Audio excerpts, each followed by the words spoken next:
On va commencer. Donc, je vous remercie tout le monde d'être présent et puis d'écouter donc l'intervention de Pascal Horry sur le thème que nous lui avons proposé, l'allergie française à la social-démocratie.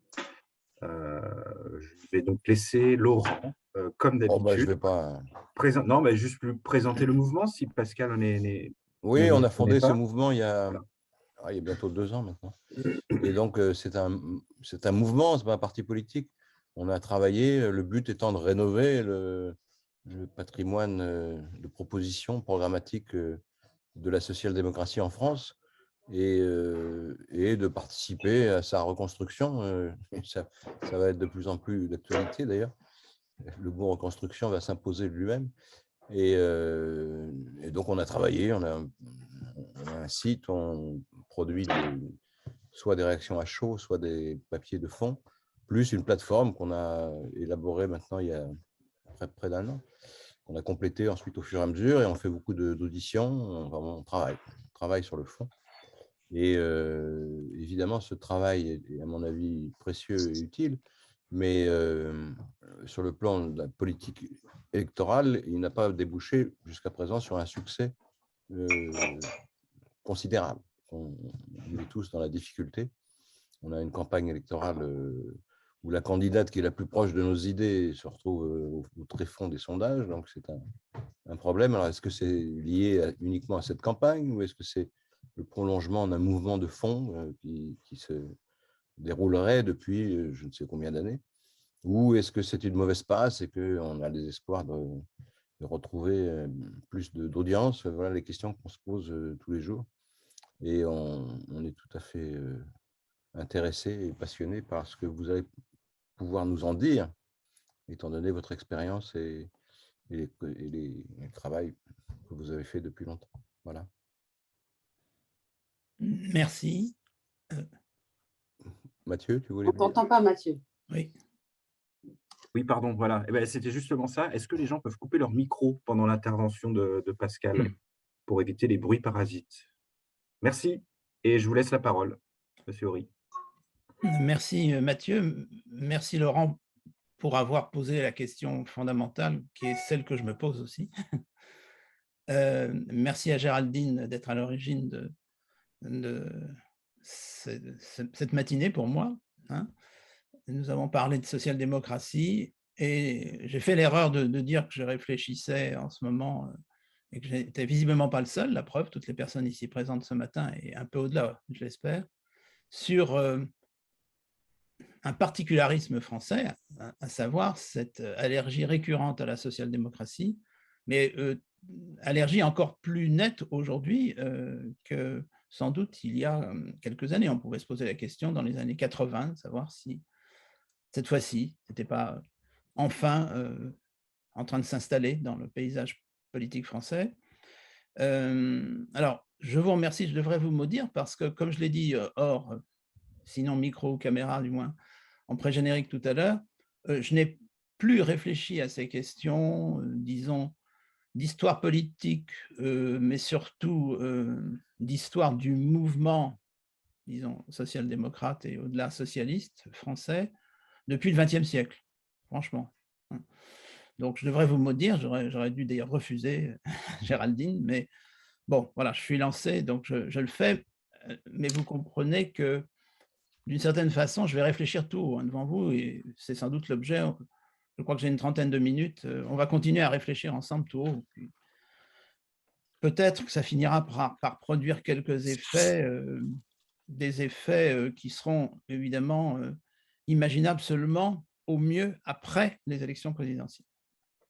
La conjoncture mondiale fait d'ailleurs que ces élections présidentielles prennent un caractère virtuel tout à fait impressionnant. Donc, le type de préoccupation qui est le nôtre ce matin, je pense qu'il sera réactivé au mieux, au lendemain des élections présidentielles, peut-être un peu au-delà du lendemain. Oui, je voudrais quand même préciser aussi que par rapport à d'autres qui sont intervenus avant moi, d'autres qui interviendront après moi, je suis obligé de répondre à la question de mes 20 ans, donc je vous parle du Moyen Âge, 20 ans en 68. D'où parles-tu, camarade? En d'autres termes, je je pars d'abord d'une identification, on va dire, professionnelle. Je suis historien, sans doute pas que, mais fondamentalement historien depuis longtemps. Donc, ne vous étonnez pas si je remonte, sinon les siècles, oui, un peu les siècles en tous les cas, les décennies pour commencer, et que je revienne régulièrement sur les générations qui ont précédé la nôtre. D'autre part, je suis un historien intéressé par la question de l'identité nationale. Une partie de ce que je vais dire au passage se retrouve dans un livre sorti il y a environ 2 ans qui s'appelle « Qu'est-ce qu'une nation ?», où le problème des identités politiques nationales est posé d'emblée, et où, au creux des identités politiques, je suis peut-être un peu trop préoccupé, je ne serais sans doute pas obsédé par ça, mais ça me paraît être une clé d'interprétation. La culture religieuse joue un rôle, ou en tous les cas a joué un rôle, et sans doute jusqu'à maintenant, laïcisé certes, pour essayer de comprendre pourquoi il y a effectivement des cultures politiques nationales. Et puis, je dois dire aussi, pour rester dans l'autobiographie, j'avais eu l'occasion de l'écrire, je ne sais plus dans quelles circonstances, il y a quand même quelques temps, quand en 1967, pour la première fois, j'ai été amené dans une discussion avec des camarades, au sens général du mot camarade, des étudiants, pas seulement en histoire, là où j'étais à ce moment-là, à me définir politiquement, je me suis entendu dire que j'étais social-démocrate. Donc on est en 67. Là, il y a eu un grand blanc et j'ai eu l'impression que je venais de dire une énormité. D'abord, c'était incompréhensible, grosso modo, il fallait que… Ensuite, je suis pratiquement passé devant un tribunal, évidemment. Se dire social-démocrate en 67 dans le milieu étudiant, bon, je ne dis pas que ça voulait dire qu'on était d'extrême droite, mais enfin, bon, c'était absolument scandaleux, incompréhensible, sans effet particulier. Bon, ça m'a permis d'ailleurs cette année-là d'adhérer à un groupuscule, une fédération de groupuscules qui s'appelait la Convention des institutions républicaines, créée par un certain François Mitterrand. Bon. Et ça permet aussi de revenir sur un cas de figure intéressant, à savoir une dynamique politique qui n'était pas vraiment qualifiée, y compris par les intéressés aux manettes, de social-démocrate, mais qu'avec le recul on peut qualifier de social-démocrate, qui s'est révélée victorieuse, en tous les cas en ce qui concerne l'accession au pouvoir. Et comme le disait Léon Blum, l'exercice du pouvoir.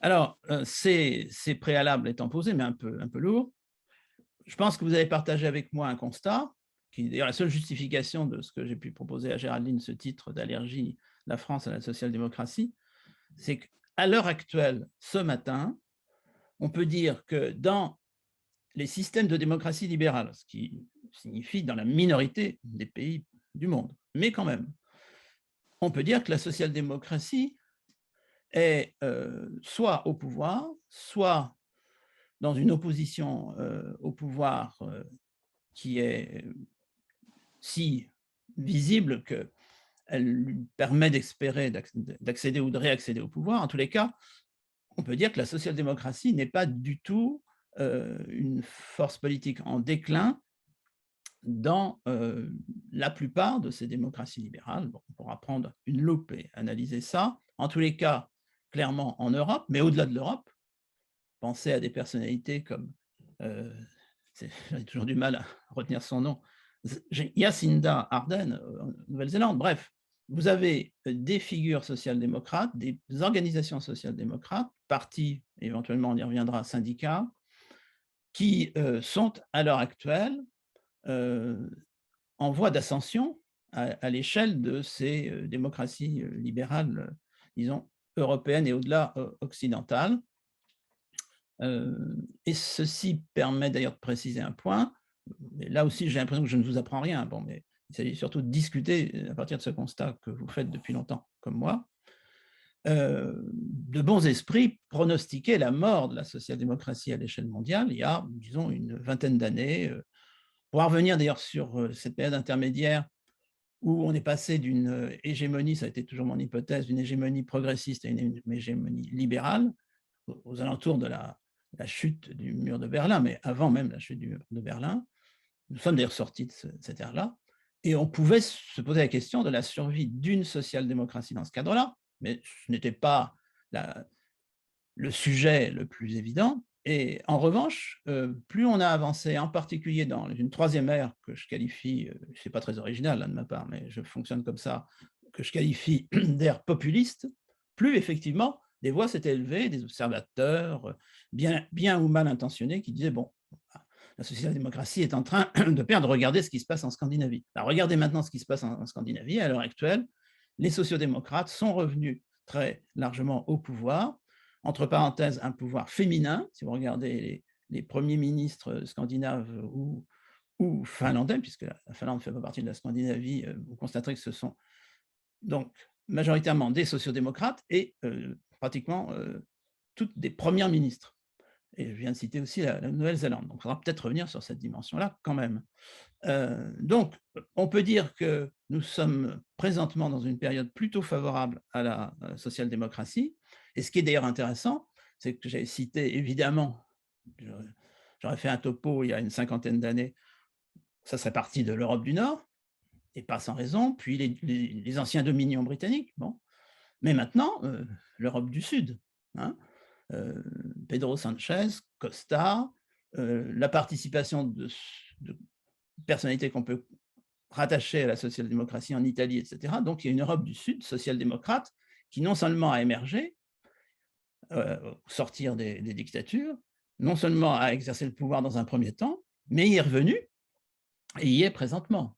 Et le résultat des dernières élections portugaises confirme que, bon, voilà, il y a enracinement de cette social-démocratie.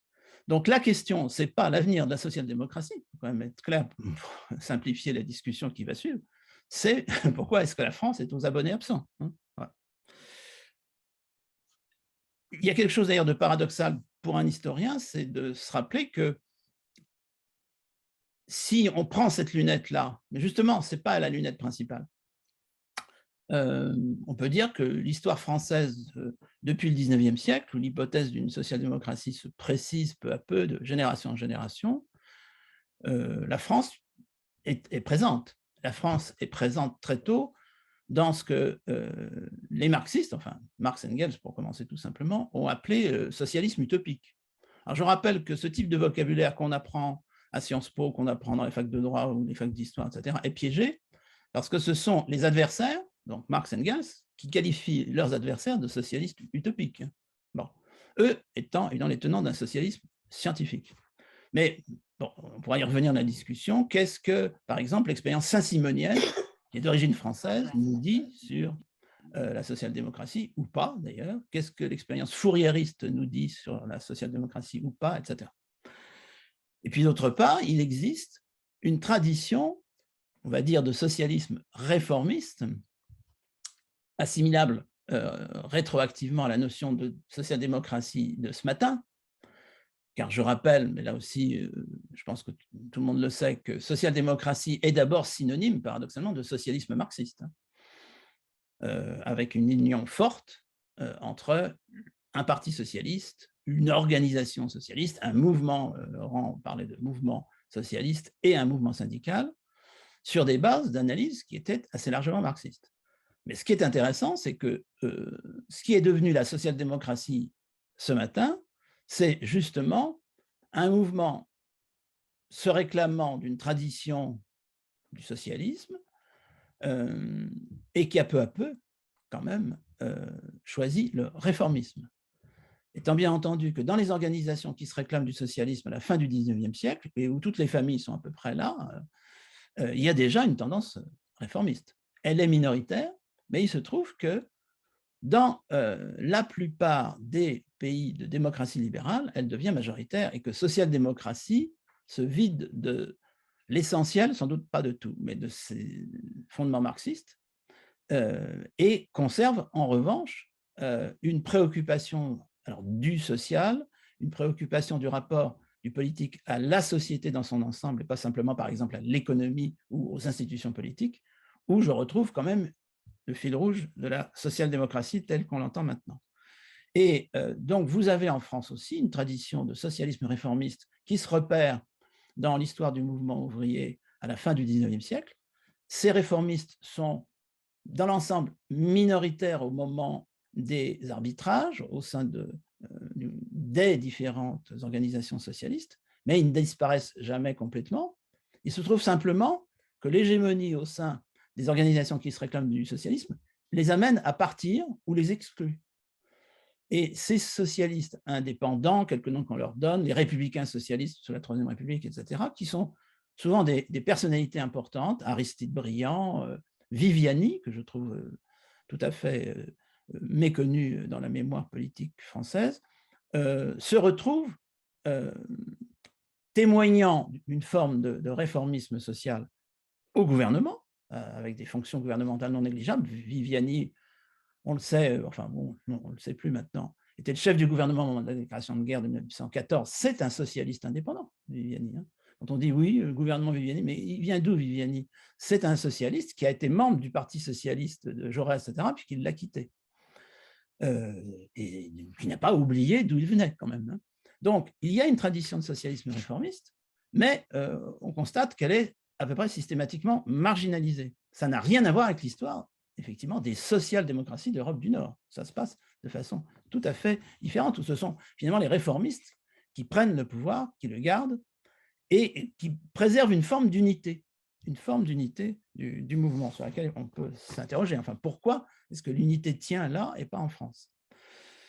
Et puis, dernier constat très simple, c'est l'évidence même, il y a effectivement dans l'histoire politique française, principalement à partir du tout début du XXe siècle, ça correspond au début du XXe siècle, ça ne correspond pas à des ruptures habituelles telles que la guerre de 14, la Seconde Guerre mondiale, non, c'est plus continu et ça remonte jusqu'au début du XXe siècle, où se crée d'ailleurs le premier grand parti, disons, centre-gauche français, qui est le Parti radical. Il ne faut pas oublier que ce pays a été quand même très marqué par cette présence radicale et que le nom officiel en 1901 de ce parti, je le rappelle, est Parti républicain radical et radical socialiste. Il y a même le mot socialiste là-dedans. De la même façon, personne n'a remarqué, parce qu'on peut dire oui, bon, ce ne sont que des mots, mais que François Mitterrand adhère au lendemain de la Seconde Guerre mondiale, enfin peu de temps après la Seconde Guerre mondiale, passons, à une petite organisation qui s'appelle l'UDSR, Union démocratique et socialiste de la résistance. Le S, c'est socialiste. Alors, peut-être que tout le monde a oublié la signification du S, même au sein de l'UDSR à l'époque, mais enfin, je le signale au passage. Bref, il y a, à partir du début du XXe siècle, une série d'exercices du pouvoir qui va dans le sens d'un socialisme réformiste, et dès bien avant le Front populaire, puisqu'on pense spontanément au Front populaire, dès les années 1905, 1906 pour être exact, Viviani, Premier ministre du Travail, etc., et des mesures. C'est-à-dire que vous avez la mise en place, sous l'égide de socialistes réformistes, pas que, mais de socialistes réformistes, de toute une administration du travail. Alors, c'est effectivement le mot travail qui est un peu la clé, même si en réalité, ça va bien au-delà du travail. En particulier, ça commence à se poser très vite la question des retraites, qui fait partie, par excellence, d'une politique du travail.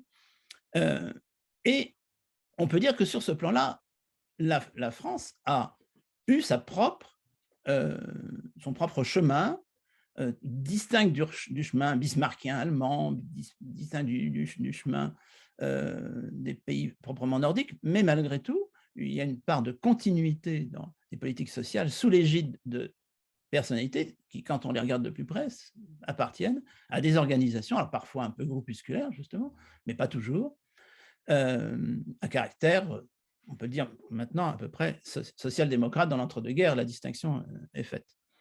Et les épisodes réformistes comme le Front populaire, comme la Libération, évidemment, on peut considérer que, quelle que soit la personnalité qui préside le gouvernement, elle s'appelle Charles de Gaulle, il y a la mise en place d'une politique clairement d'inspiration social-démocrate. Ce qui se passe autour de la sécurité sociale n'en étant que la partie la plus évidente, mais il y a bien d'autres dimensions sur ce plan-là sur lesquelles il faudrait en revenir, y compris d'ailleurs les politiques de l'éducation, les politiques du loisir, les politiques culturelles, qui sont très largement inspirées en réalité par des philosophies à caractère social-démocrate, ce qui permet, alors ça je vais y revenir, des formes de collaboration avec des sensibilités plus proches du grand parti révolutionnaire, en tous les cas, porteur d'un projet alternatif dans les démocraties occidentales, mais surtout en France et en Italie, après la Seconde Guerre mondiale, qui est le Parti communiste. Et c'est pour ça que quand je constate que ces expériences se sont refermées, bon, expérience du Front populaire, expérience de la Libération, expérience de 81, tout en laissant donc des traces en termes de législation et même en termes de référence, ça va au-delà, c'est plus profond que ça. Je m'interroge sur le fait que ça ne se capitalise pas en termes d'organisation politique, quand on considère en effet, Laurent l'a fait remarquer, mais tout le monde avait constaté qu'on en est à des intentions de vote presque groupusculaires pour la candidate qui est la plus proche. Je suis d'accord avec lui et je pense qu'on est pour la plupart d'accord, et limite peu importe qu'on ne soit pas tous d'accord et toutes d'accord, de la notion de social-démocratie telle qu'on l'entend. Alors justement, telle qu'on l'entend, qu'est-ce que ça veut dire aujourd'hui? Alors j'en viens, moi, aux hypothèses qui m'intéressent. Ça, ce que je viens de dire, c'est ce que j'ai un peu réveillé chez moi pour l'occasion. On peut d'ailleurs ne pas être d'accord avec une partie de ces constats. Moi, ce qui m'intéresse, c'est effectivement d'avancer quelques hypothèses un peu lourdes sur cette spécificité française, puisqu'il s'agit de ça. Et vraisemblablement en la rapprochant d'autres spécificités de ce cher et vieux pays. Je l'ai indiqué tout à l'heure, il y a une dimension à laquelle je suis traditionnellement assez sensible, qui est la dimension de la culture religieuse. Tant bien entendu que progressivement, cette culture religieuse devient une sorte de substrat culturel qui continue à déterminer des comportements individuels ou collectifs. Bon, je pense qu'on est d'accord là-dessus. Ça n'a pas forcément de rapport aujourd'hui, ça en a même de moins en moins avec une pratique religieuse, même si à certains moments, regardez comment on peut tourner dans certains pays le protestantisme, quand il prend la forme évangélique, on peut se dire que là, c'est du lourd. Hein. En France, non. La France est un vieux pays de culture catholique. Donc, je pense qu'on est aussi d'accord là-dessus. Peu importe les identités personnelles des citoyens de la République française, l'esprit des institutions, l'esprit surtout de la culture politique nationale reste très marqué par des choix catholiques. Et les modèles de choix sociodémocrates viennent de pays où la culture protestante joue un rôle important, comme en Allemagne, ou est même complètement hégémonique, comme en Europe du Nord. Et je rappelle que, là aussi, ça c'est du style cours de Sciences Po, etc., que la notion de welfare state a été inventée par un évêque anglican. Un évêque anglican. Essayez de trouver l'équivalent en France. Hein. William Temple, qui est comme par hasard, d'ailleurs, en 1928, lorsqu'il lance la formule, très, très inexactement traduite par État-providence, bon, là aussi, il faudrait passer son temps à dire qu'on ne peut pas qualifier en l'anglais welfare state par État-providence. C'est biaisé de dire providence. Hein. Bon. Alors peut-être parce que ça vient d'un évêque, mais de toute façon, William Temple, lui, il n'a jamais proposé de traduction en français de sa formule. Ben, à l'époque, il est évêque de Manchester. Ça a quand même du sens. Bon. Il termine archevêque de Canterbury en pleine Seconde Guerre mondiale. Donc, c'est un évêque qui formule ce programme dès les années 20, avant la crise de 29, etc. Bon, avant le rapport Beveridge. Puis deuxième constat, le rapport Beveridge, le fameux rapport Beveridge, élaboré pendant la Seconde Guerre mondiale, il est le produit d'une union sacrée, puisqu'il est commandé par un ministre travailliste du gouvernement Churchill, puisque Churchill, dans son gouvernement de guerre, a des sociodémocrates, il a des travaillistes. Et Bevin commande à Beveridge, qui est un libéral, au sens anglo-saxon du terme, mais quand même un libéral, ce rapport qui est considéré comme une matrice de l'État-providence anglais, qui va plus loin que l'État-providence français sur un certain nombre de plans, qui va moins loin sur d'autres, mais sur le plan de la santé publique, qui va plus loin.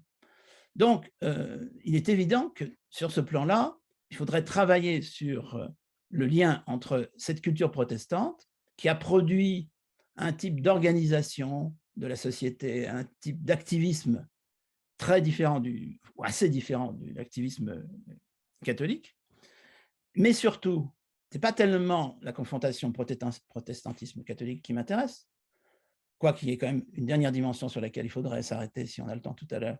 C'est que, je vais simplifier, pour moi, la culture politique issue du catholicisme, elle est à l'aise dans le social, elle n'est pas à l'aise dans le libéral. Ce n'est pas par hasard si, effectivement, les vraies expériences libérales au sens philosophique, je rappelle que le libéralisme, c'est d'abord une question de philosophie, avant d'être une question de politique économique, etc., ça vient de pays de culture protestante. Et que le régime parlementaire, parce que bizarrement, je vais terminer tout à l'heure sur le régime parlementaire, c'est évidemment la révolution néerlandaise, la première de toutes qu'on oublie au XVIe siècle, la révolution anglaise, c'est-à-dire la grande révolution anglaise, la seconde, 1688, qui l'ont élaborée. Ce n'est pas la France. Les catholiques sont, je répète, et je ne développe pas plus, je laisse du grain à moudre pour la discussion, sont des pays qui, et plus généralement donc l'Église catholique, une institution qui est plus à l'aise dans un discours qu'on qualifiera rétrospectivement de social, éventuellement paternaliste, enfin peu importe, à la limite, ça c'est du jugement de valeur, que dans le libéral. Ça me paraît quand même fondamental parce que dans le choix social-démocrate, il y a eu des concessions qui ont été faites à la philosophie libérale, fatalement. Alors, qu'est-ce qui reste à la France? Il reste une quatrième révolution après la néerlandaise au XVIe, l'anglaise au XVIIe, l'américaine au XVIIIe. Vous avez la Révolution française à la fin du XVIIIe, et patatras, elle, au lieu de s'adosser à la religion, qui nous donnera William Temple et l'UFCA, elle se confronte violemment à l'Église catholique, qui, par la voie monarchique de son pape, à plusieurs reprises, condamne les valeurs, les principes, pas simplement l'expérience courte, de la Révolution française, la déclaration des droits de l'homme et du citoyen, qui donnera d'ailleurs la matrice à la déclaration universelle de 1948, est condamnée par les papes de l'époque. Ça ne veut pas dire que la position catholique ne bougera pas, évidemment. Jean-Paul II va retourner comme un gant cette perspective, mais nous sommes très loin de la Révolution française. Entre-temps, l'expérience révolutionnaire française va marquer non seulement ce pays, bien sûr, surtout ce pays, mais aussi pas mal de pays à l'étranger, autour de la laïcité.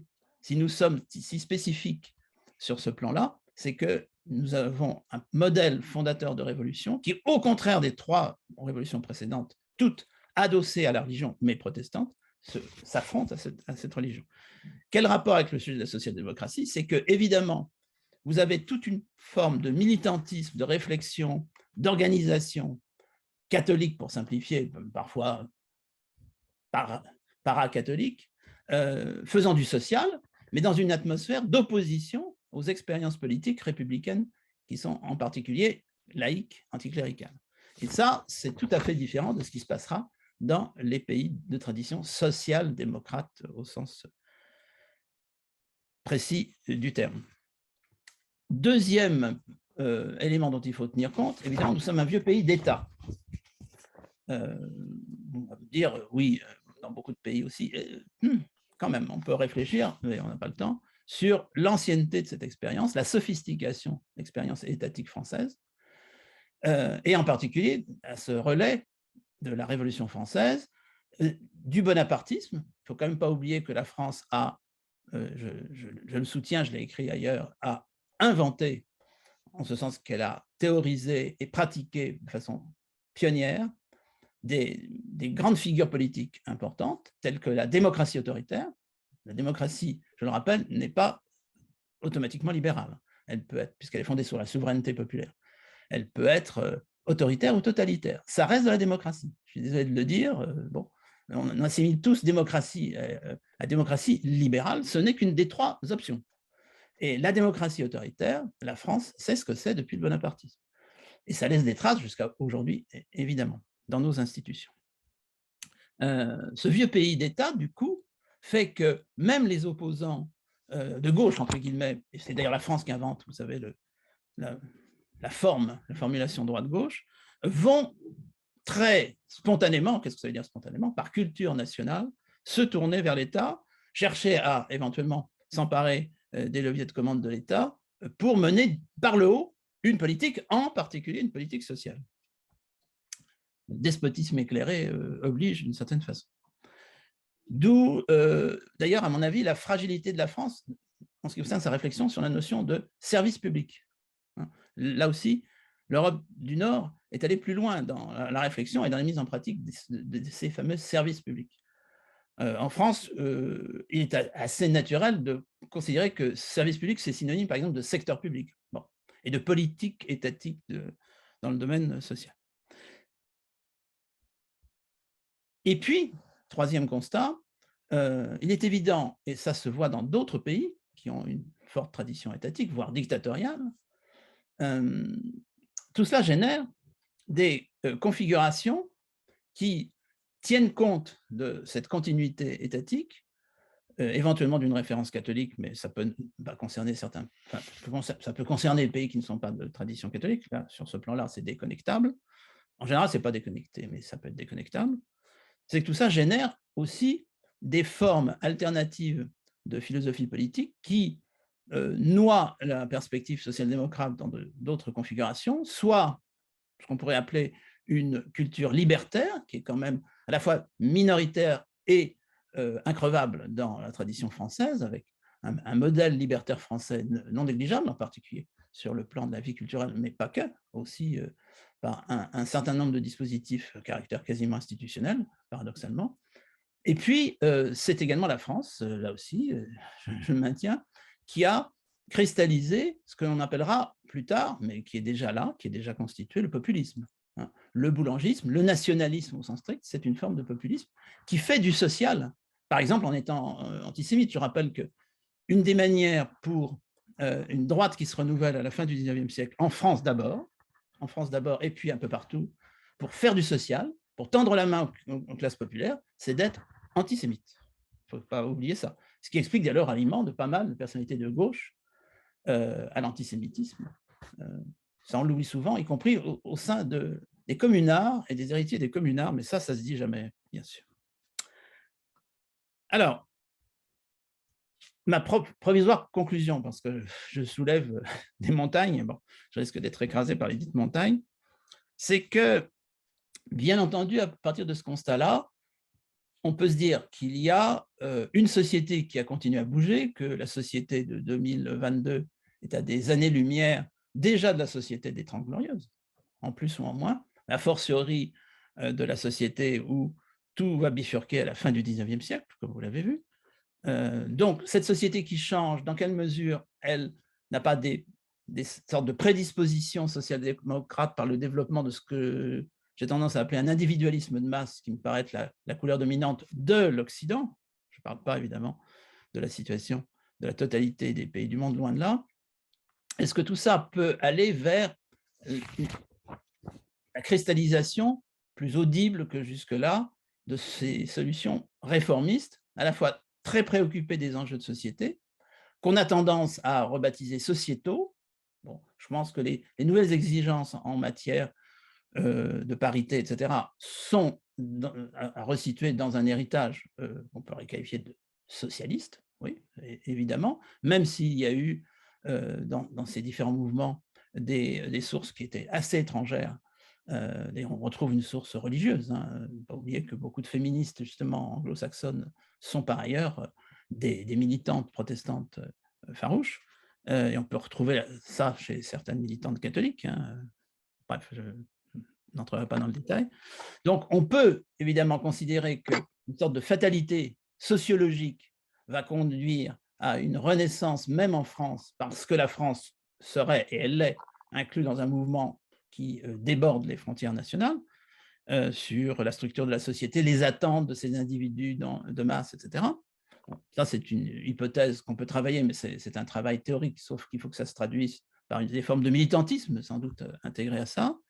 Et puisque le mot écologie a été prononcé, je crois, par Laurent tout à l'heure, il est évident qu'on ne voit pas pourquoi une focalisation sur, mais pas une exclusivité, bien sûr, mais une focalisation sur la dimension écologique ne serait pas, en quelque sorte, naturellement à intégrer au bagage culturel social-démocrate. Je signale cependant que, là aussi pour mettre les pieds dans le plat, comme je le disais sur l'antisémitisme tout à l'heure, l'écologie n'est absolument pas originaire de la gauche, elle a des origines multiples, et elle a une forte origine de droite, voire d'extrême droite.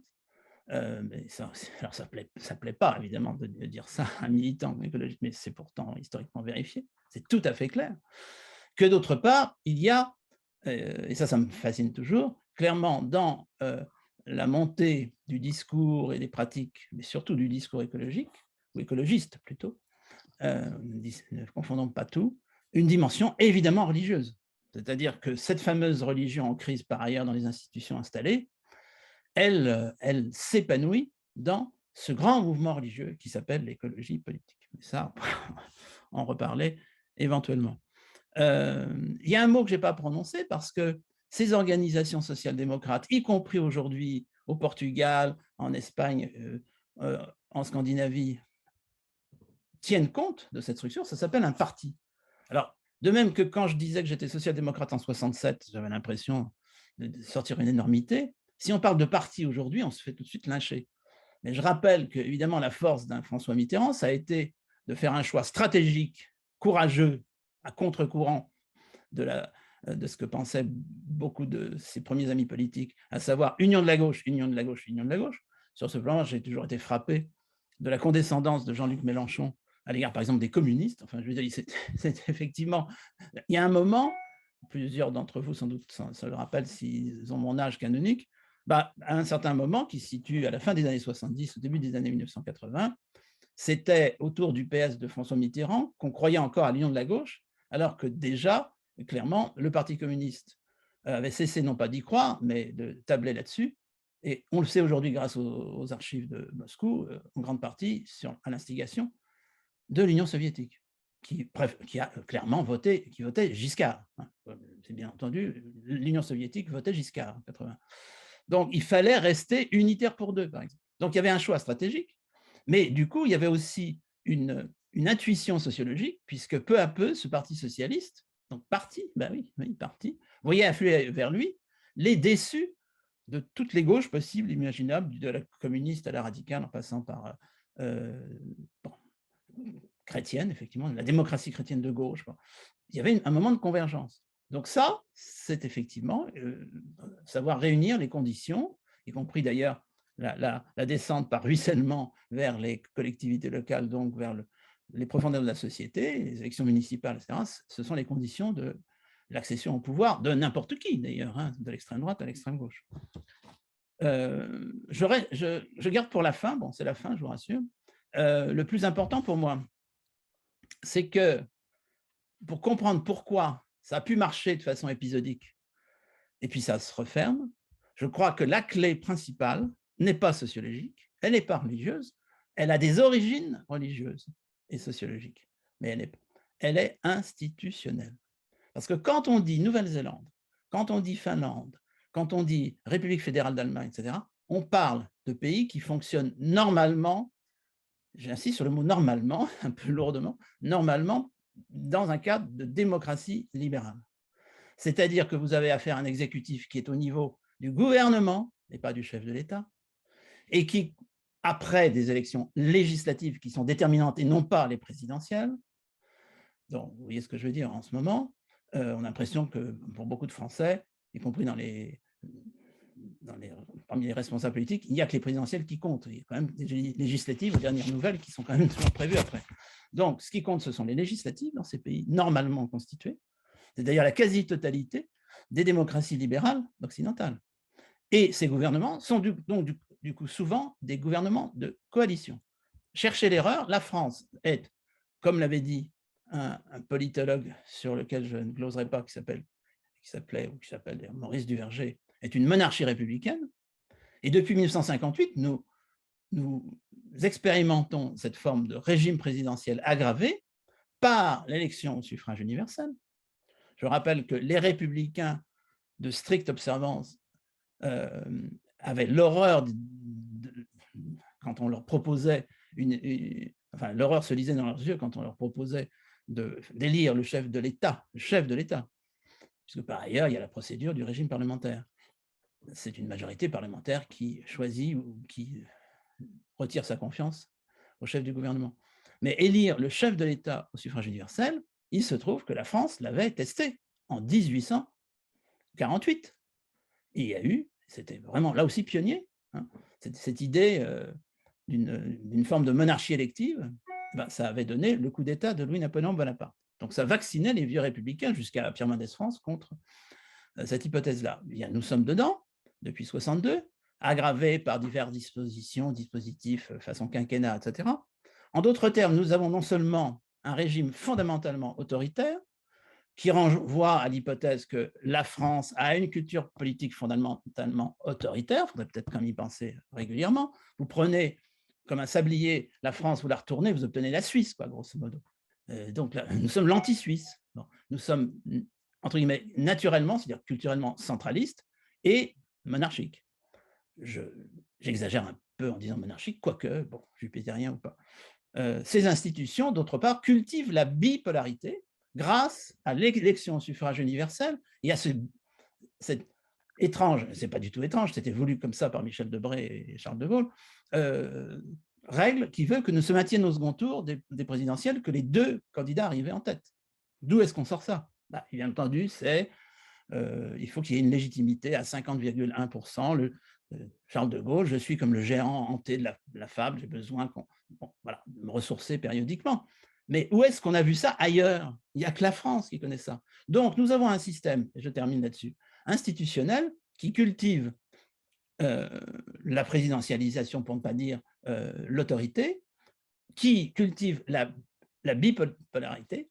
Et à partir du moment où le réformisme social a plusieurs origines, sur lesquelles je ne reviendrai plus maintenant, mais a aussi une situation, en effet, qu'on pourrait situer dans une gauche réformiste, certains diraient centre-gauche, à la limite, ça n'a aucune importance, ce genre de classification. Ces expériences sont systématiquement handicapées. Je ne dis pas qu'elles sont empêchées, l'élection de François Hollande, etc., mais systématiquement empêchées par une culture qui, étant autoritaire, est évidemment, du coup, une culture radicalisante. Alors, en d'autres termes, je ne suis pas certain que si les institutions, au-delà de la culture politique française, ne changent pas, la situation va vraiment changer sous les yeux quand même, non pas ébahis, parce que je pense qu'ils s'en fichent, en réalité la plupart, mais sous les yeux surpris des démocraties libérales qui diront vraiment, ces Français sont incroyables, on n'a jamais vu ça que chez eux. Voilà.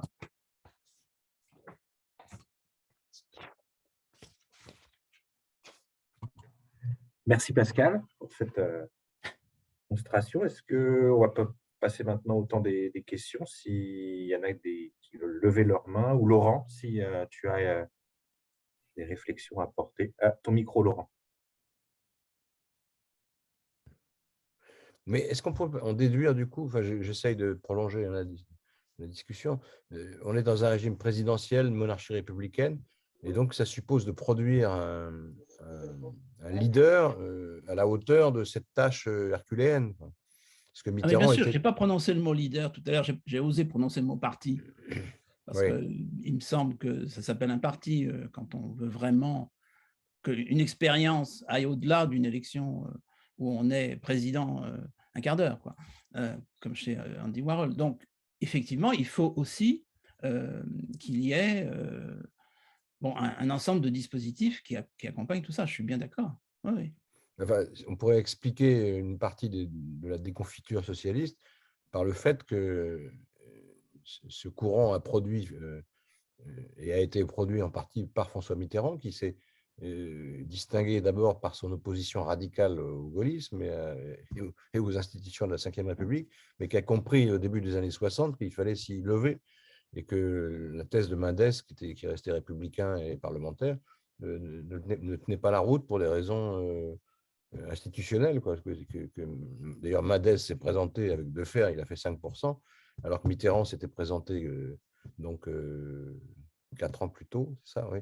Oui, en 65, oui. En 65, oui, il avait fait une percée personnelle très importante. Et après, il y a eu l'expérience Mendes de fer, il est tombé à 5, et après, Mitterrand est revenu derrière en disant moi, je prends le contrôle du parti et j'en serai le leader incontesté. Je vais me sculpter une stature d'homme d'État, de président de la 5e, et il a fini par gagner à cause de ça. Et parce que nos institutions produisent du leadership, ou alors c'est un échec. Il faut bien, on le voit avec Mélenchon, il faut bien qu'il y ait une personnalité foncièrement autoritaire dans le cas de Mélenchon, c'est clair. Mais pour moi, en dehors de toute autre considération idéologique, l'erreur de Mélenchon, me semble-t-il, c'est qu'il a une stratégie auto-centrée très différente de celle de Mitterrand. Je ne suis pas en train de dire que Mitterrand était... un altruiste, etc. Sauf qu'il avait très bien compris que si la gauche, et moi je n'ai aucune raison de ne pas penser qu'il souhaitait la victoire de la gauche, évidemment, d'autant plus que ça s'assimilait à la sienne, si la gauche voulait revenir au pouvoir, parce qu'elle a exercé le pouvoir assez souvent, la gauche, hein, je ne parle pas des sociodémocrates, mais la gauche, si on considère justement l'expérience laïque française, le fait d'être laïque, bien sûr défenseur des institutions républicaines, on croit à la démocratie parlementaire, ça vous situe à gauche jusque dans les années 60. Donc Mitterrand a compris que si la gauche veut revenir au pouvoir, elle doit s'intégrer aux institutions. Donc la finalité de tout ça, ce sont les présidentielles. D'ailleurs, Mitterrand a été candidat au présidentiel pendant l'entre-deux et a été d'ailleurs d'assez peu vaincu par Giscard. Et d'autre part, devait stratégiquement être uni, ce qui signifiait des querelles incessantes. On a fini par oublier, parce qu'il y a eu la victoire finale de 80, à quel point il s'agissait sans arrêt d'argumenter avec une aile, alors faut-il l'appeler absolument social-démocrate, en tous les cas une aile anticommuniste. On a sur ce plan-là quand même le gros avantage aujourd'hui de ne plus avoir l'hypothèque de l'anticommunisme, puisqu'on peut être effectivement de gauche et très anticommuniste, et depuis le début, depuis Souvarine, bon. Et là, ça bloque une bonne partie des relations au sein de la gauche à l'époque de Mitterrand. Il réussit à surmonter ça, effectivement, unitaire pour deux. Donc la stratégie est bonne, il y a une organisation qui se développe, et il y a un leader, je suis bien d'accord, mais pas n'importe quel leader, justement, un leader qui joue, et pas que formellement, la carte de l'union, peut-être pas forcément de l'unité, parce que je pense qu'un vrai parti de gauche, c'est pour ça que le Parti communiste n'est évidemment pas un parti de gauche à sa grande époque, c'est un parti qui accepte la démocratie en son sein, donc les courants. Bon, ben, tout ça a été tenu. Ça a été tenu, et bien sûr, on a frôlé, du point de vue de Mitterrand, la catastrophe plusieurs fois. Oui, donc donc on pourrait qui serait la leader on pourrait expliquer la déconfiture par le fait qu'on n'a pas produit depuis un leader suffisamment fort. Leader avec une stratégie, pas simplement fort, bien sûr, mais avec une stratégie qui permette au second tour, au pluriel, mais même avant, fondamentalement, des formes d'union. Parce que le Parti communiste a été piégé sur ce plan-là, ça c'est clair. Je vois une main levée d'Olivier Taconnet.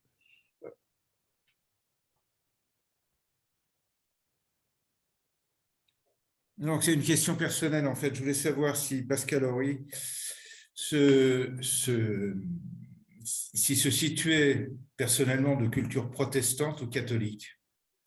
Personnellement, je suis de culture catholique, complètement détaché, puisque très tôt, je me suis autodéfini comme athée, mais je m'adresse d'ailleurs aux différentes personnes ici présentes qui pourraient s'autodéfinir comme athées. D'ailleurs, ce n'est pas si évident que ça, même aujourd'hui, et même en France, de se définir athée, je le vérifie de temps à autre, mais on est athée d'origine, ceci ou cela. Oui, bien sûr. Alors, on sera de plus en plus à travers le monde, mais enfin, vous imaginez que dans certaines régions du monde, c'est loin d'en être là.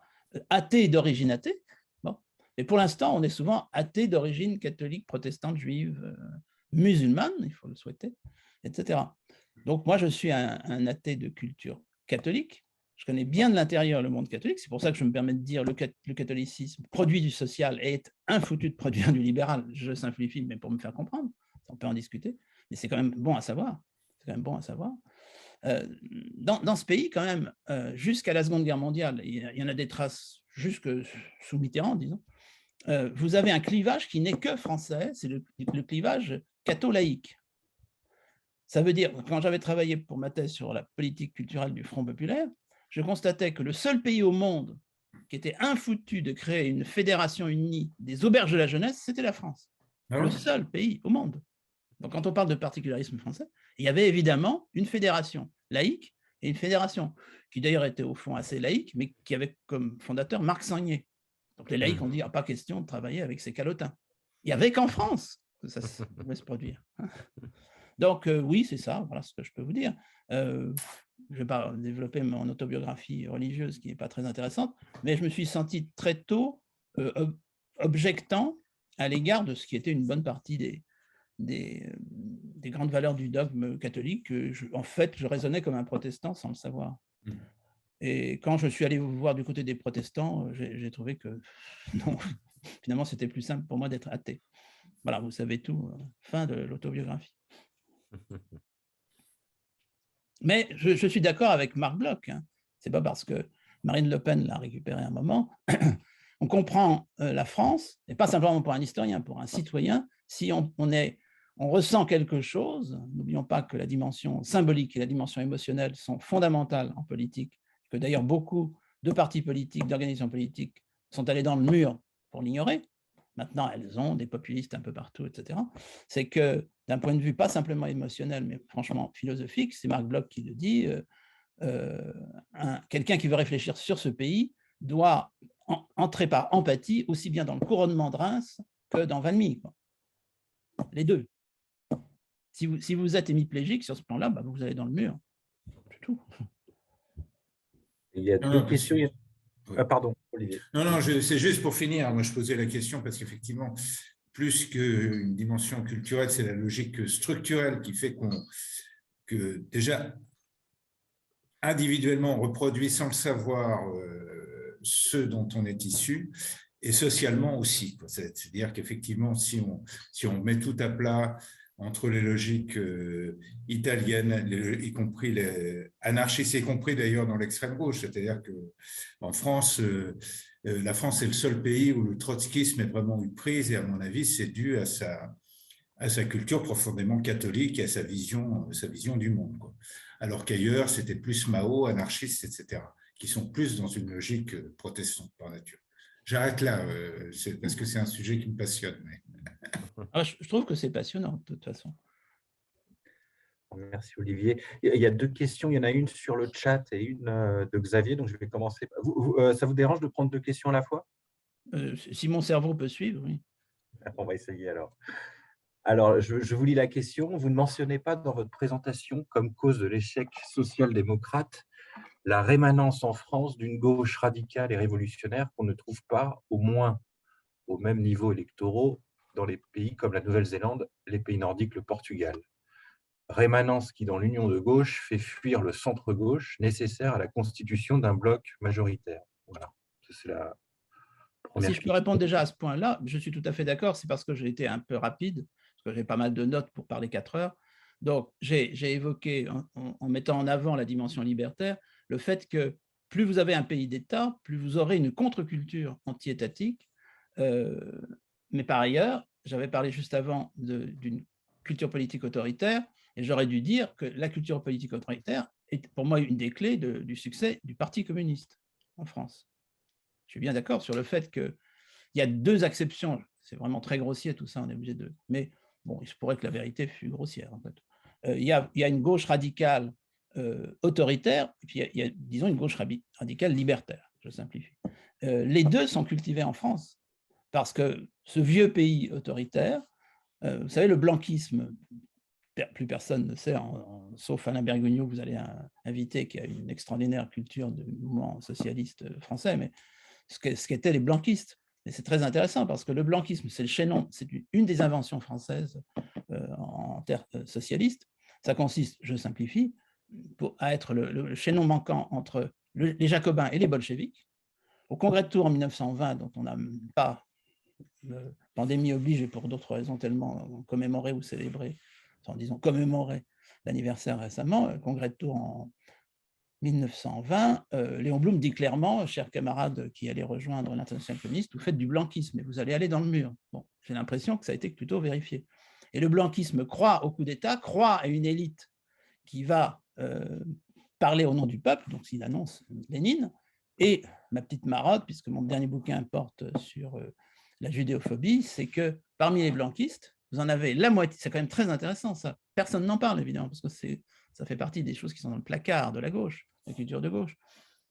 Autour de la première grande expérience populiste mondiale, qui est pour moi le boulangisme, fin des années 1880, bon, ça c'est le Moyen-Âge, oui, mais sauf que c'est tout à fait d'actualité, quand on voit les convergences rouge-brun, choses comme ça, c'est déjà là. Dans l'état-major du général Boulanger, pour simplifier, vous avez, c'est à peu près ces chiffres-là, il n'y a pas de statistiques, vous avez la moitié des gens qui rejoignent Boulanger qui sont des monarchistes populaires, qui ont compris que désormais, il fallait tenir compte du suffrage universel pour défendre des valeurs de droite, et qui disent, mais le peuple, avec un P majuscule, est saint. Hein, c'est ce qu'on entend aujourd'hui un peu partout dans le monde. Je rappelle que la plus grande démocratie du monde est dirigée par un populiste qui s'appelle Narendra Modi. C'est en Inde. Donc c'est du lourd, ça. Et pas prêt de partir en parlant du pouvoir. Donc, ces monarchistes populaires disent, pas de problème, un général de coup d'État, ça nous convient très bien, il permettra la restauration de la monarchie comme Monk, etc. Et puis, 50% de l'état-major de Boulanger vient de la Commune de Paris. Quand même le rappeler. Et en particulier les blanquistes. Les blanquistes, les héritiers de Blanqui, qui est mort quelques années avant, canal historique, dirait-on en Corse et ailleurs, se rallient, l'exécuteur testamentaire de Blanqui, se rallient au général Boulanger. Et quand ils sont orphelins du coup d'État populiste, qu'est-ce qu'il leur reste? La haine des Juifs. Voilà. On les retrouve tous anti-Dreyfusards. C'est très intéressant. Merci. Xavier? Bonjour et merci. Peut-on considérer que si la social-démocratie est dans un tel état de faiblesse actuellement, c'est aussi parce qu'elle n'a pas su penser son rapport à la mondialisation et l'intégrer dans sa doctrine politique, puisque historiquement, la social-démocratie s'est imposée comme la capacité à instaurer un espèce de rapport de force entre le capital et le travail.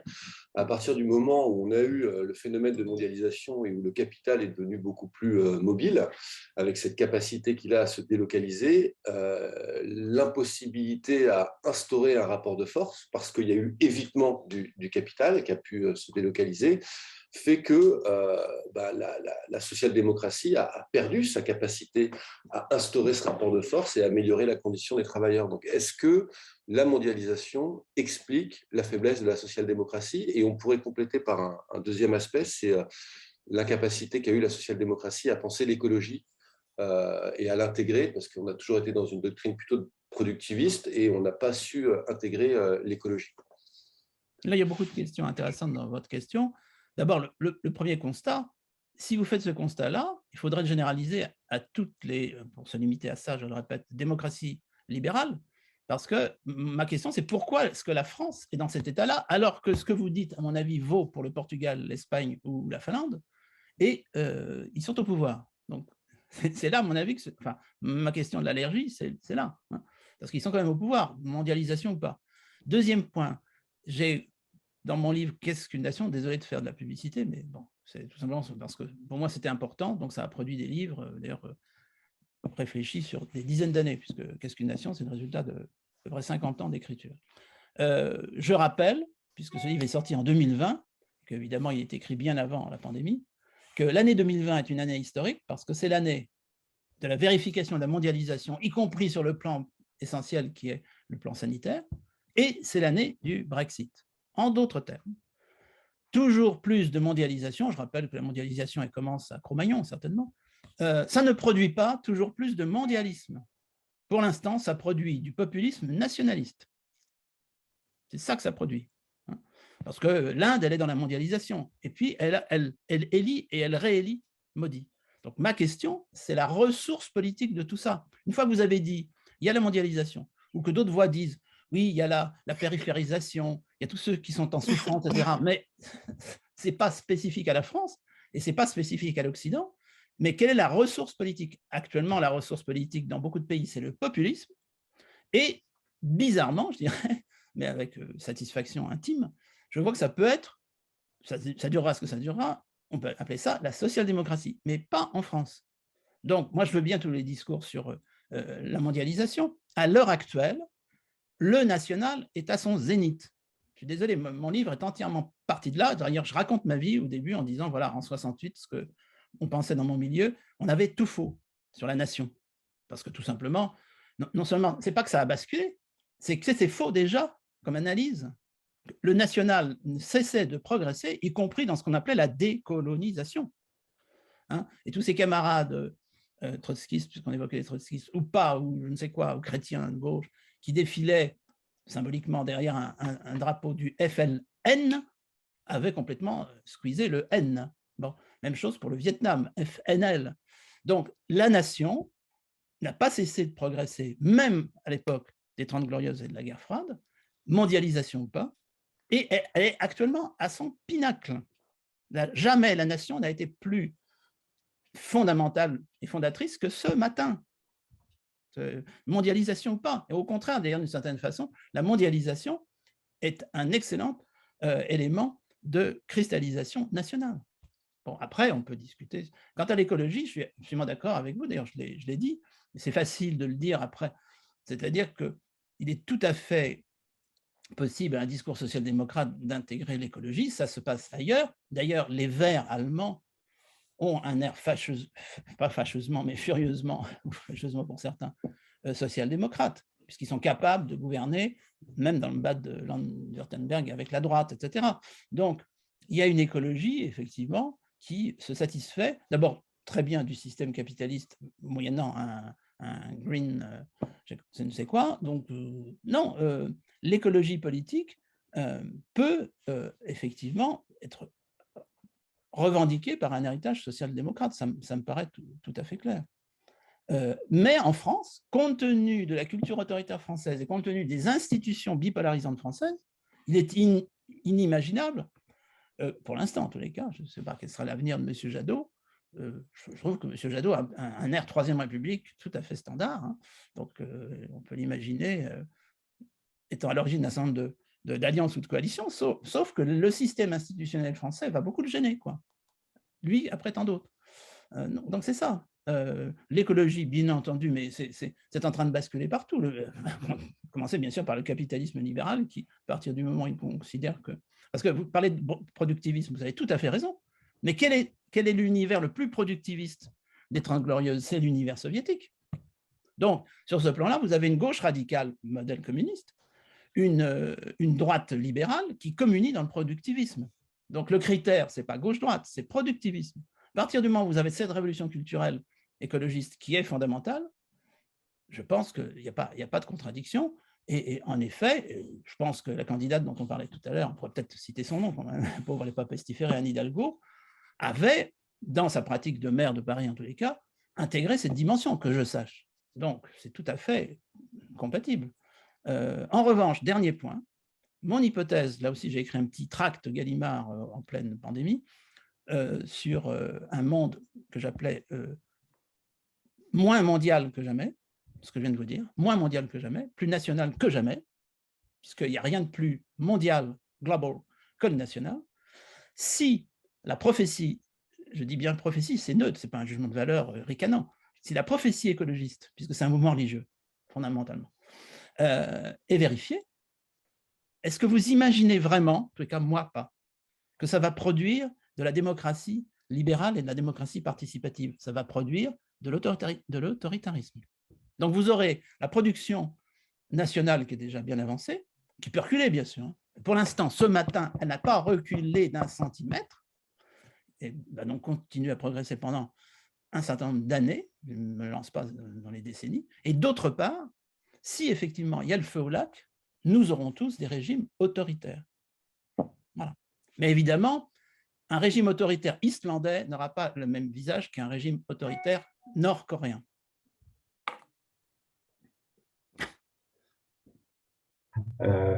Christine et Christophe. Oui, bonjour à tous et merci Monsieur Houry pour ces très intéressants éclairages. Si vous me permettez, j'aimerais quand même introduire Gramsci dans votre analyse, en tout cas une analyse des élites, y compris sur le plan historique, et vous poser la question, j'ai bien entendu que vous disiez que la question n'est pas la remise en cause de la social-démocratie. Moi, étant germanophone d'origine germanique et anglo-saxonne pour avoir vécu longtemps aux États-Unis, je suis entièrement d'accord avec vous. Mais peut-être que est-ce qu'on ne pourrait pas se poser la question de savoir si l'allergie, en tout cas actuelle, à la social-démocratie n'est pas d'une certaine façon un rejet des élites qui sont censées l'incarner. Et est-ce qu'il n'y aurait pas eu d'une certaine façon, dans l'histoire récente de la France, une trahison des élites social-démocrates?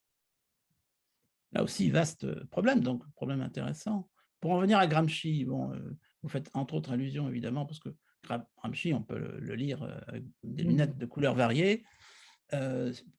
je suis tellement vieux que moi j'ai vu une époque où Gramsci n'était pas vraiment distingué quasiment des autres marxistes, et puis après on a dit « Ah, bah, regardez les écrits de prison, et puis l'hégémonie. » Bon.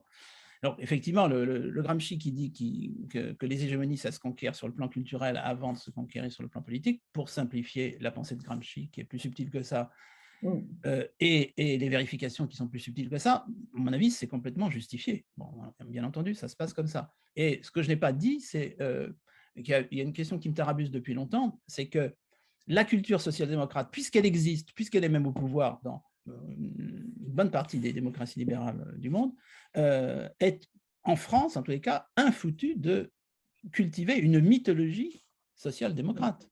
Parce que très sincèrement, si un consensus d'historiens sociodémocrates, et ce n'est pas contradictoire d'avoir des engagements politiques, puisque de toute façon, mes chers confrères, consoeurs ont des engagements politiques plus ou moins clairs, ou qui se voient comme le nez au milieu de la figure. Donc, parlons d'historiens ou de sociologues ou d'anthropologues, évidemment.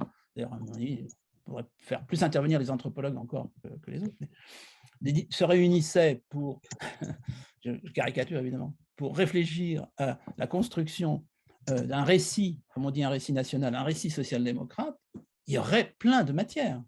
Parce que franchement, prenons le cas que je connais le moins mal, qui est celui du Front populaire, il y a des choses passionnantes à dire, et pas simplement pour conclure que tout ça va finir par le vote au maréchal Pétain, ça va quand même au-delà. Donc la social-démocratie, pour diverses raisons, n'a pas construit son mythe, alors qu'évidemment… En France. Alors, en France, voilà. Parce qu'elle l'a construit en Allemagne. Elle l'a construit. Voilà, non, mais je suis bien d'accord. Alors qu'évidemment, le Parti communiste français pouvait s'adosser à la mythologie soviétique. Quel avantage. Non, mais je suis bien d'accord sur ce plan-là. Et la trahison des élites en France, social-démocrate? Trahison des élites. C'est-à-dire que, je ne sais pas si c'est une question d'abord de trahison et d'élite. Vous avez, d'abord, qu'est-ce qu'on met dans les élites, hein?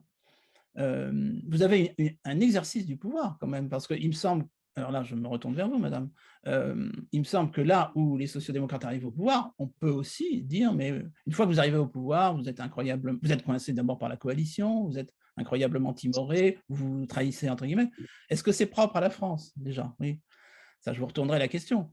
Et dans ce cas-là, est-ce qu'il y a un problème français? Tout simplement, il y a un problème d'exercice du pouvoir.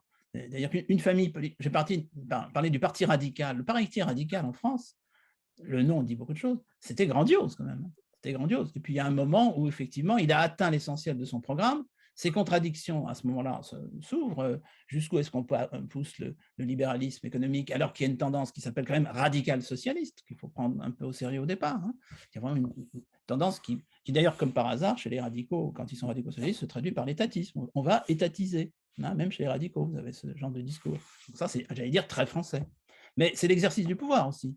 Par exemple, les enjeux d'écologie politique permettent, à mon avis, un renouvellement de la pensée des élites social-démocrates. Et ça peut même être, stratégiquement parlant, intelligent, hein, que de dire, écoutez, en effet, la dimension écologique est prioritaire désormais dans notre programme, par exemple.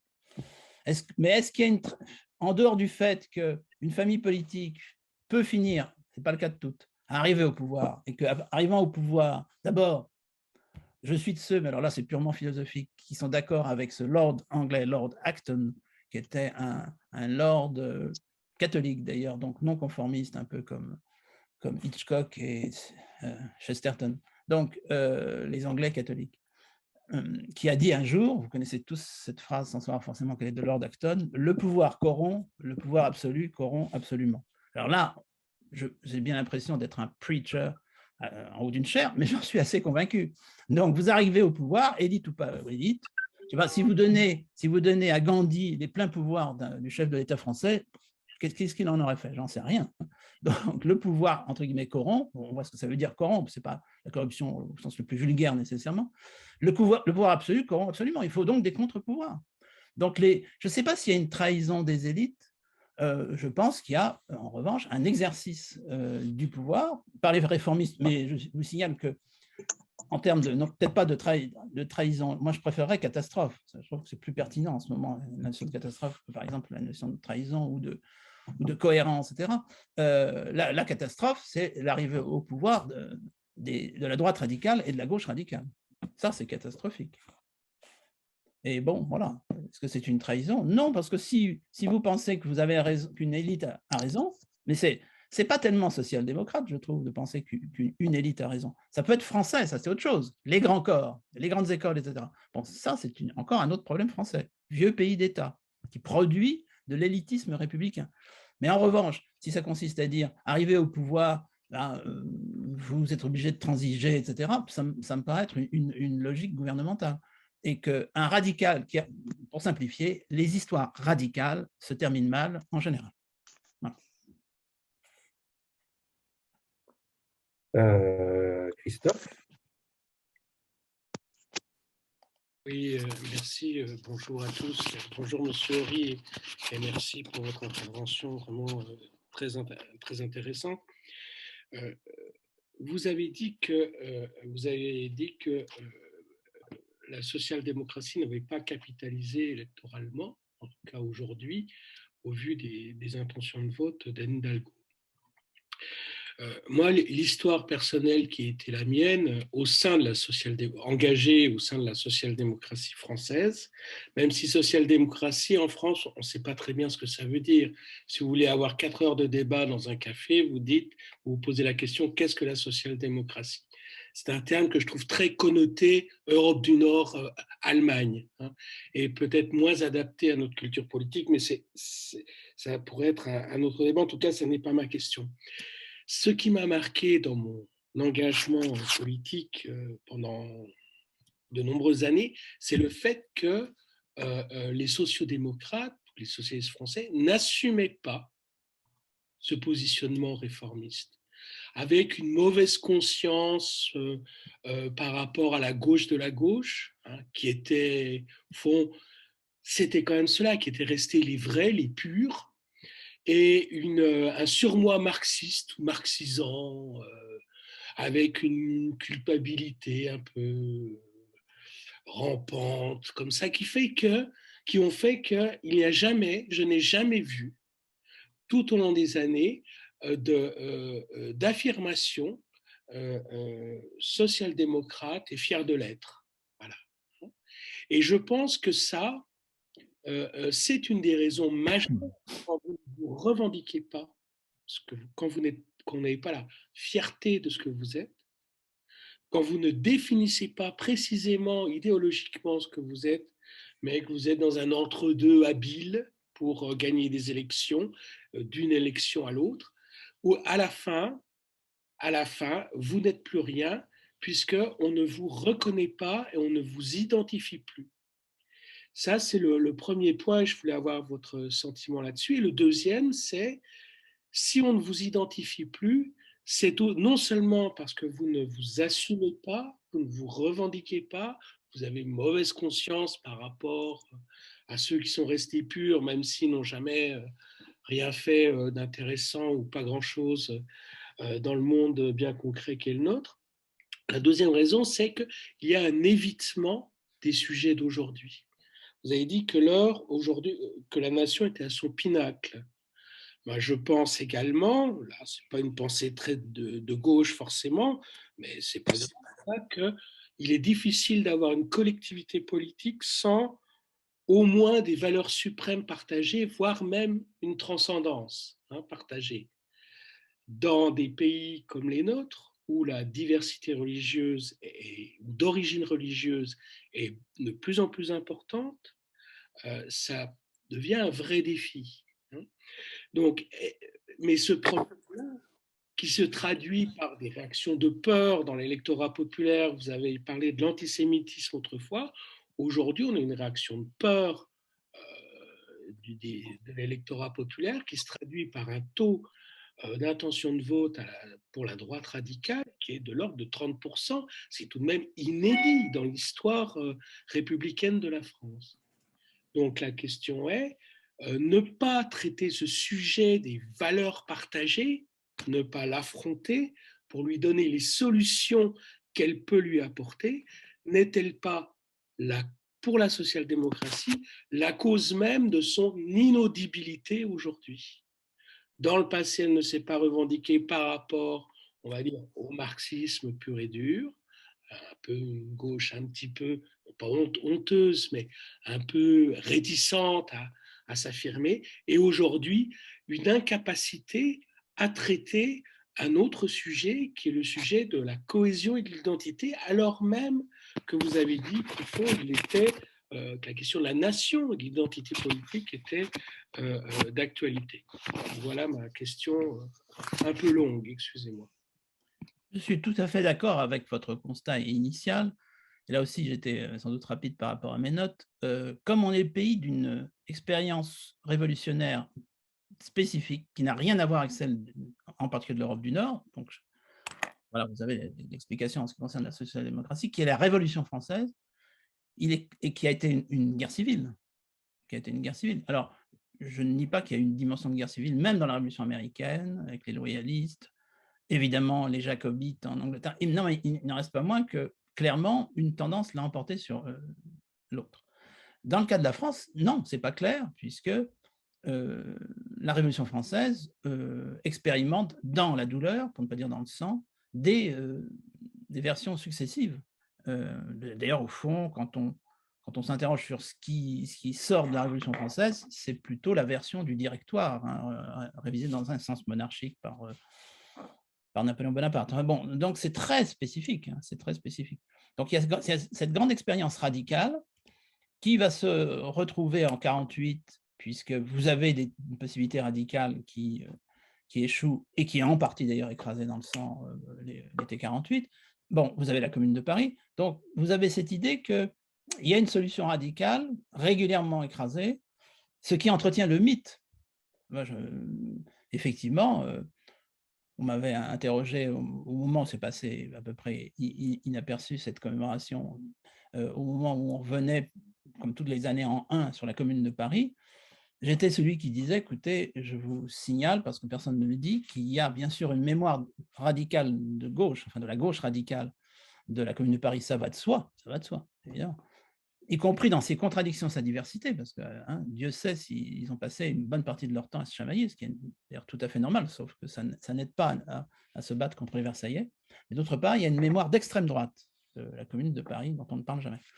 Bon, bref, donc, j'aurais tendance à dire que vous avez dans l'histoire politique française, et sans doute que je vais aller vite, l'exclusion, mais qui est une auto-exclusion du catholicisme avec sa dimension populaire. Je ne vous dis pas ça simplement parce que moi je viens de la France de l'Ouest, mais je sais ce que c'est que la démocratie cléricale, je sais ce que c'est que le catholicisme populaire. Bon, tout ça, grosso modo, maintenant disparu en fumée, mais c'était encore très fort dans les années 50-60.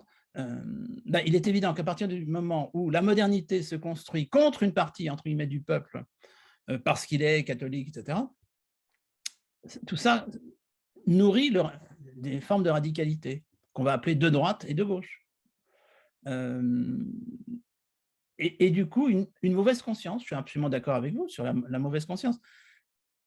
Pourquoi est-ce que j'évoquais à plusieurs reprises Mitterrand? C'est qu'il héritait de ça, encore plus chaud, encore plus frais que nous, et il a réussi à définir une stratégie, une institution qui s'appelle le Parti socialiste, qui a permis à une forme de gauche unie sous hégémonie, on va dire social-démocrate, de prendre le pouvoir. Parce que de toute façon, entrer au Parti socialiste dans les années 70, venant du Parti communiste, du PSU, de ceci, de cela, ça s'est traduit à l'arrivée par des formes de social-démocratisation dans l'exercice du pouvoir.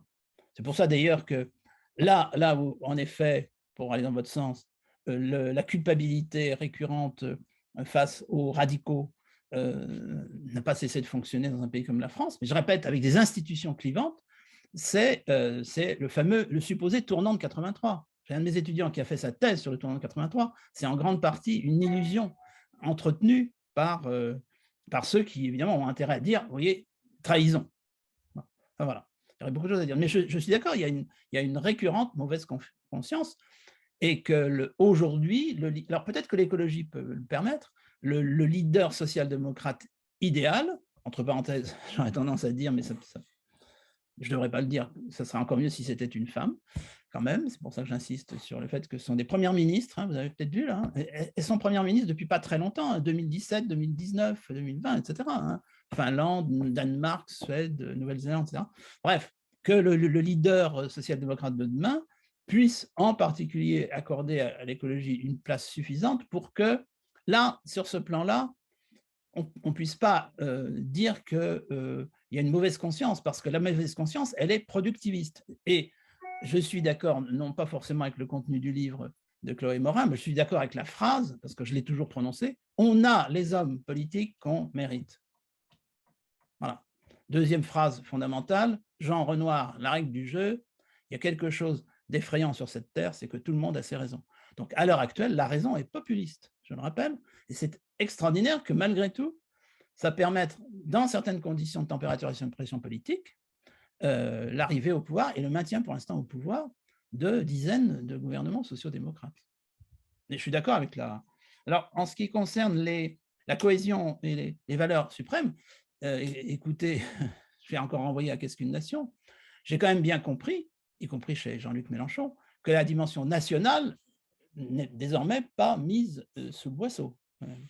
C'est-à-dire que l'idée que, pour simplifier, je vais quand même prendre mes gros sabots, la nation, ça vient de la gauche, il faut quand même le rappeler, puisque c'est fondé sur la souveraineté populaire. C'est le nationalisme qui est génial. Le nationalisme est génial, mais c'est un siècle plus tard, c'est la fin du 19e siècle, en France en particulier et ailleurs, en Allemagne.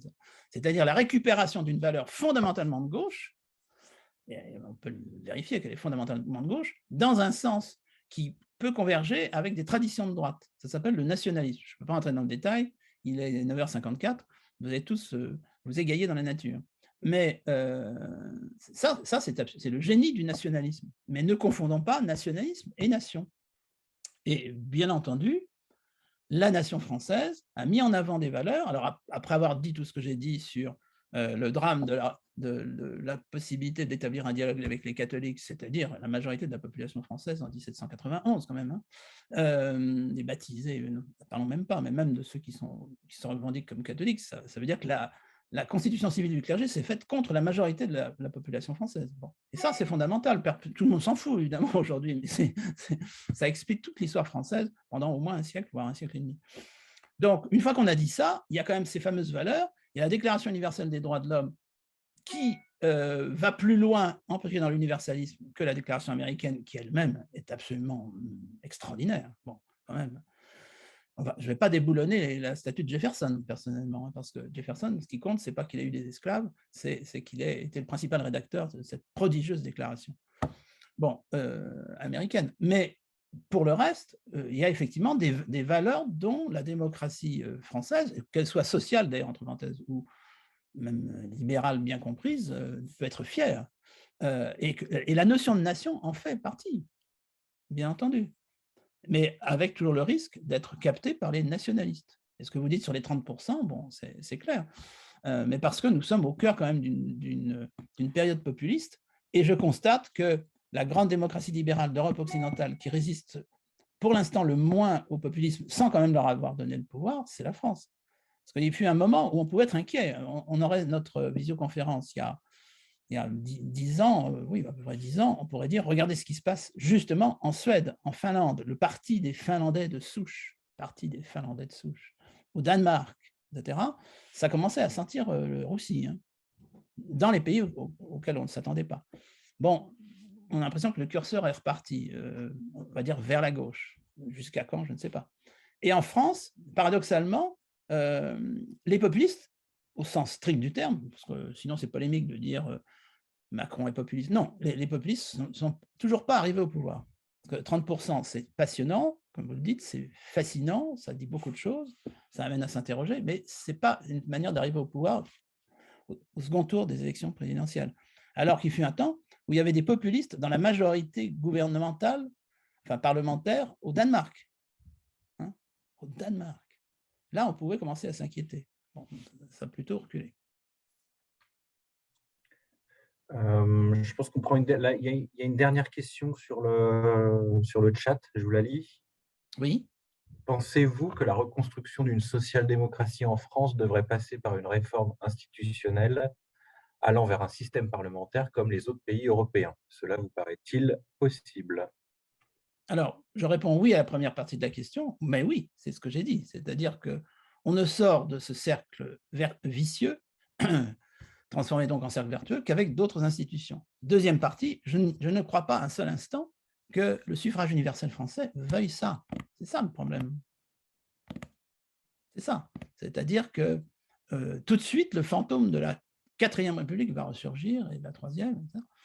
Donc, le vrai nœud est institutionnel.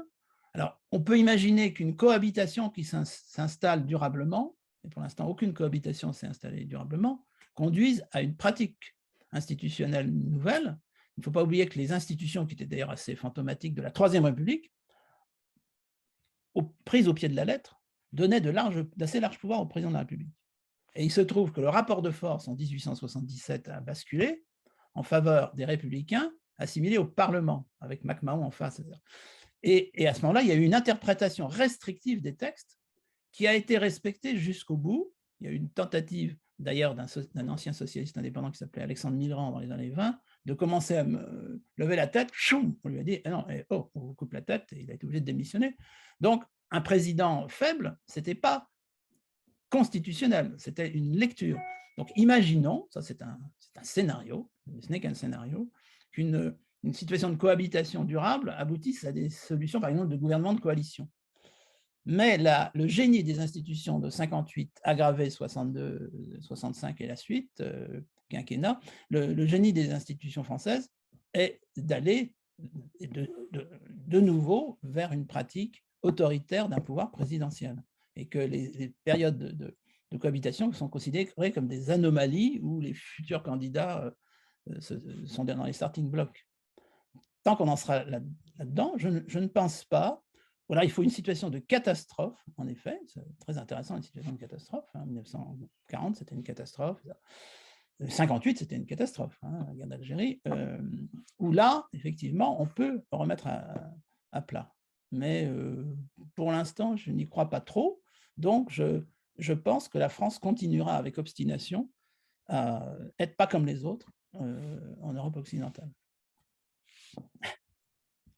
Très bien, il est 10h pile. Parfait.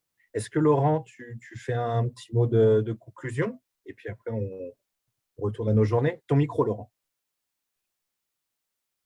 Non, je ne vais pas conclure, c'était très riche et ça mérite réflexion et prolongation au sein de notre mouvement et puis plus largement. Mais ça a été passionnant et tous ces rappels historiques sont très précieux parce que on a tendance toujours à réfléchir dans un cadre un peu étroit. Pourquoi les socialistes français vont mal? Parce qu'il y a une gauche radicale, parce qu'il y a le remords du pouvoir dont parle Bergogneau. Et là, on a eu un élargissement du champ de vision avec les influences religieuses, l'histoire de l'autorité en France, l'autorité politique qui est particulière, c'est vrai, et qui peut gêner à certains égards, sauf avec Mitterrand, il faut bien le dire. Le cas de Jospin est un peu différent parce qu'il a gagné sur une élection législative, donc là c'était différent. Ah oui. Donc il avait un gouvernement de coalition. Enfin, l'expérience Jospin est très intéressante, mais on voit bien à quoi ça tient de capoter, quoi. Parce qu'on peut refaire l'histoire avec Jospin élu président, ça c'est une autre affaire. Mais justement, l'histoire est obstinée à ne pas faire ce qu'on veut lui faire faire.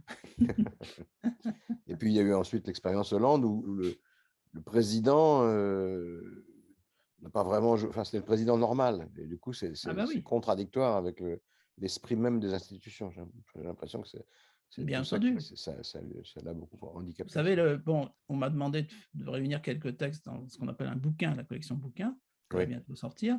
Et j'ai réuni des textes qui concernent le rapport aux expériences autoritaires, totalitaires, au fascisme, la collaboration, mais aussi le populisme. Et j'ai trouvé comme titre ce côté obscur du peuple. Le fameux peuple qui est brandi par tout le monde, évidemment, puisqu'on est dans une démocratie, une souveraineté populaire, le peuple, le peuple, le peuple. Il n'y a pas que les populistes, évidemment. Le fameux peuple, avec un P majuscule, il est, dans certaines conditions de température et de pression, autoritaire et identitaire. Ça se vérifie sans arrêt en histoire. Voilà. Il n'est pas spontanément libéral, automatiquement et uniformément libéral, tolérant. Voilà. Mais Mitterrand, par exemple, avait un discours national. Oui, il avait réussi à conjuguer ça a été une réussite sur ses tous les plans. convictions européennes avec Ouais. le fait d'être charnellement lié à l'identité française. Et vous vous rappelez, toutes et tous, pour ceux qui auraient, non pas forcément mon âge, mais bon, un peu de mon âge, à quel point il pouvait être haï quand même. Hein, donc, oui. Version de droite comme version de gauche. Donc il faut tracer son chemin. Évidemment, l'essentiel, c'est de gagner les élections. Ce que François Hollande n'a pas pu. Et je suis tout à fait d'accord avec vous, Laurent. Président normal, c'est tellement anormal dans les institutions françaises. Oui, c'est un oxymore. Oui, bien entendu. Tandis il a essayé de corriger après en disant que la fonction n'était pas normale, mais ouais. Le mot est resté. Ouais. Et puis sa pratique était plus social-démocrate que gaulienne. Oui, tout à fait. Non, il aurait dû se présenter aux élections en Allemagne, mais aux législatives. Très bien. Bah, écoutez, merci beaucoup. Hein, vous avez passé beaucoup de temps et vous avez travaillé pour nous. Ça nous a été très utile. Merci. Pascal. J'ai travaillé pour la cause. Formidable. Ah, vous me tenez au courant, hein? Oui. Il faudrait qu'on vous retrouve tous les jeudis matins, ce serait génial. Ça fait du bien. Merci Pascal Horry. Merci à vous. Bon, on est à 2%, on a une marge de progression considérable. Ah, tout à fait. Mais à partir de la rentrée, mes jeudis sont très pris par l'académie. Mais bon, on va quand même. On va s'arranger. Ok, merci. À bientôt. Au revoir à tous. Merci, merci à beaucoup. tous. Merci Pascal. Merci. Au revoir.